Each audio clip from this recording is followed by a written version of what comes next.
atas sharingnya. Lanjut. Baik, sekarang ke kejaksaan ini. Iya betul. Setelah diproses di kepolisian, naik ke kejaksaan. Kejaksaan. Biasanya ini harus klik tadi ya. Kalau nggak satu klik itu agak repot nih. Iya.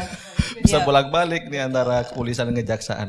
Nah, kira-kira Pak Lingga, kira-kira tantangan apa saja ya? Tantangan, kemudian hambatan apa saja ketika ada kasus kekerasan seksual yang menimpa kaum difabel, berproses di kepolisian lalu naik ke kejaksaan. Tentu ada pertanyaan-pertanyaan kan? Iya. Ini buktinya nggak ada ini. Iya. Atau biasanya dikembaliin lagi ke Pak Gatot itu kenapa gitu. Pak? Iya kan?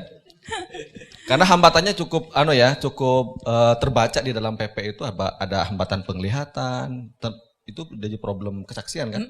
Pendengaran, kemudian intelektualitas, mental. Sehingga kemudian dalam konteks pembuktian itu kayaknya agak sulit kalau tanpa pemahaman yang clear gitu. Iya. Gimana Pak? Silakan Pak Lingga. Terima kasih Pak Safei Bu Inding. Terkait pertanyaan Pak Safei, paling tidak ada dua hal Pak yang saya catat. Tadi mungkin Bapak Ibu sekalian sudah banyak menjelaskan dari sisi psikososial. Tapi kalau kemudian kita bicara pendekatannya adalah hukum, ada dua hal yang saya catat menjadi penting terkait dengan penyandang disabilitas. Yang pertama adalah perubahan pola mindset Pak. Jadi kebetulan Pak Safei ini guru saya Ibu, di Fakultas Hukum UII gitu, dosen saya. Baik, jadi kalau kita bicara sudut pandang hukum, itu kan ada beberapa mazhab. Ada yang disebut dengan legalistik formal atau positivistik, dan ada yang lain. Tadi disinggung Ibu dari Rifka Anissa gitu. Jadi memang pola mindset sebagian, saya bilang tidak semuanya ya Bu ya. Sebagian aparat penegak hukum itu masih ada Pak. Masih ada yang kemudian kalau bahasanya Pak Safei itu perspektif Bu. Perspektifnya itu yang belum progresif. Artinya apa yang tertulis di dalam bunyi pasal, ya itulah yang kemudian secara letterlek kemudian diartikan sebagai norma hukum. Saya cerita Ibu, mungkin dengan Bu Ibu nanti bisa nambah.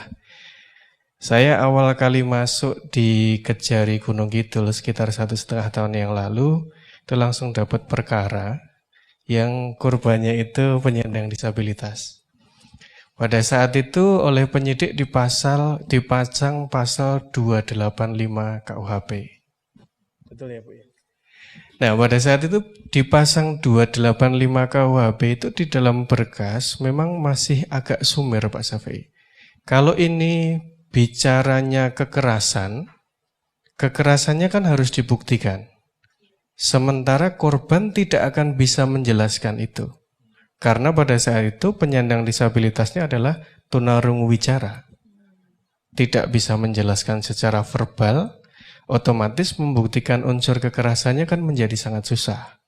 Lebih susah lagi, tidak ada saksi yang melihat sama sekali. Gitu. Padahal kalau kita bicara hukum, kan berarti satu saksi bukan saksi gitu. Walaupun di undang-undang KDRT memang diatur. Tapi kalau kemudian kita bicara KUHP, kan masih ada asas, mungkin Bu Hakim nanti bisa menjelaskan. Unus testis, nullus testis. Artinya satu saksi bukan saksi. Sudah saksi korbannya tidak bisa menjelaskan tentang kekerasan itu, tidak ada saksi yang melihat. Diperparah lagi, tersangkanya tidak mengakui perbuatannya. Komplit sudah ya. Ini kan sebetulnya permasalahan dalam proses pembuktian. Jadi bicara disabilitas itu memang tidak mudah gitu. Kemudian pada saat itu setelah berkas dikirim, tadi pertanyaan Bu Indi, kami berikan petunjuk Bu, untuk dipasangkan pasal 286, dialternatifkan dengan 290 ke 1. Jadi ada 3 pasal. 285 bicara pemerkosaan, 286 bicara tentang keadaan pingsan atau tidak berdaya, kemudian 290 juga bicara itu. Tapi lagi-lagi kembali ke perspektif Pak Safei. Apakah posisi korban tadi bisa diasumsikan dalam kondisi yang pingsan atau tidak berdaya. Padahal tidak. Korbannya segar bugar ya Bu. Kemudian ada suatu ketika itu korbannya datang sendiri ke rumah pelaku untuk kemudian disetubuhi. Kalau asumsinya masih jadi kalau masih mindsetnya itu letterlek, normatif, legalistik, formal, ini kan berarti tidak ada keadaan pingsan atau tidak berdaya. 285-nya tidak terbukti, 286-nya tidak terbukti, apalagi bicara 290. Tapi pada saat itu saya kemudian yang saya pakai bukan hanya logika hukum, tetapi memakai rasa, Pak. Sense of justice-nya dipakai. Gitu. Apakah betul ketika ruang hukumnya tidak terbuka, aparat penegak hukum kemudian tidak mem-P21 berkas, kemudian tidak disidangkan pengadilan? Padahal kalau bicara hukum, mungkin Pak Syafi'i guru saya lebih paham, ada kepastian hukum, ada kemanfaatan hukum, dan yang lain. Gitu. Nah, otomatis ini kan harus kita perjuangkan, Pak. Harus kita perjuangkan deadlock ini. Sampai pada akhirnya kemudian kalau Bu Ipong masih ingat, pada saat itu saya minta untuk di BAP tambahan saksi korbannya, saya ikut di proses BAP tersebut. Tapi saya nggak pakai seragam. Jadi saya memang ikut di situ, pengen tahu persis sebetulnya duduk perkaranya secara utuh itu seperti apa. Karena sampai proses persidangan, bahkan sampai putusan, tersangkanya dan terdakwanya tidak mengaku. Ya. Oh begitu, karena ditunggu jaksa. Ini menarik. Jadi Pak Lingga langsung datang ya waktu pembuatan BAP itu ya. Datang tanpa sepengetahuan korban. Karena selama ini kan biasanya nerima berkas ya. Betul. Ya itu karena tadi Pak bicaranya sudah bukan legalistik formal lagi, tapi rasa keadilannya yang harus kita kedepankan. Nah pada saat itu ini bicara juga tentang banyak Pak Syafi'i kalau harus diceritakan ya. Bicara juga tentang relasi kuasa. Jadi pelaku atau tersangka ini secara finansial sangat mapan ya Bu ya. Sangat mapan, kalau tidak salah saya catat pada saat itu anaknya itu dokter. Jadi bisa menyewa pengacara dan pengacaranya itu bagus, otomatis di persidangan tidak mudah Pak. Kita untuk proses pembuktian kan ada perdebatan kencang di sana. Dan terjadi.